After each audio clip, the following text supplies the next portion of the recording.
வணக்கம். இன்றைக்கி வீடியோவில் என்ன பார்க்க போகிறோம்னா சேமியா கேசரி. ரொம்ப சிம்பிள் தான். ஸ்டவ் ஆன் பண்ணி கடாய் வச்சுட்டு ஃபஸ்ட்டு 2 டீஸ்பூன் எண்ணெய் ஊற்றிட்டு முந்திரி எல்லாம் வறுத்து எடுத்துக்கலாம். ஒரு கப் அளவுக்கு சேமியா எடுத்துருக்கேன். சேமியாவை இந்த நெய்லேயே வறுத்து எடுத்துக்கலாம். நெய்யில் நல்லா பொன்னிறமாக வறுத்து எடுத்துக்கிட்டால் வாசனையாக இருக்கும்.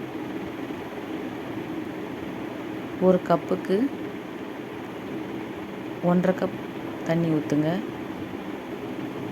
தண்ணி நல்லா கொதித்து வந்த பிறகு கேசரி பவுட்ரு சேர்த்துட்டு சேமியாவும் சேர்த்துடலாம். நல்லா தண்ணி சுண்டி வந்ததுக்கப்புறமா நீங்கள் சுகர் ஆட் பண்ணிக்கோங்க. சுகர் பார்த்திங்கன்னா 1க்கு 1/2 போடுங்க. ரொம்ப சர்க்கரை அதிகமாக சாப்பிடுவீங்க அப்படின்னா 1க்கு 3/4 போட்டுக்கலாம். ஒரு கப்புக்கு நான் ஒரு கப்புக்கு 1/2 கப் சர்க்கரை போட்டிருக்கேன். சர்க்கரை போட்ட பிறகும் தண்ணி வரும். இதெல்லாம் நல்லா சுண்டி வந்த பிறகு அப்பப்போ நம்ம இடையில நெய் சேர்த்துக்கலாம். அதே போல் வறுத்த முந்திரி சேர்த்துட்டு ஏலக்காய் தூளையும் சேர்த்துருங்க. நல்லா கிளறி விட்டுருங்க. நல்லா சுண்டி வரட்டும். கொஞ்சம் தண்ணி ஸ்டேஜ் மாதிரி இருக்கும்போதே கூட ஆஃப் பண்ணிக்கோங்க. ஆறின பிறகு நல்லா கெட்டியமாகிடும். ஃபஸ்ட் டைம் செஞ்சு பார்த்த சேமியா கேசரி ரொம்பவும் சூப்பராக இருந்துச்சு.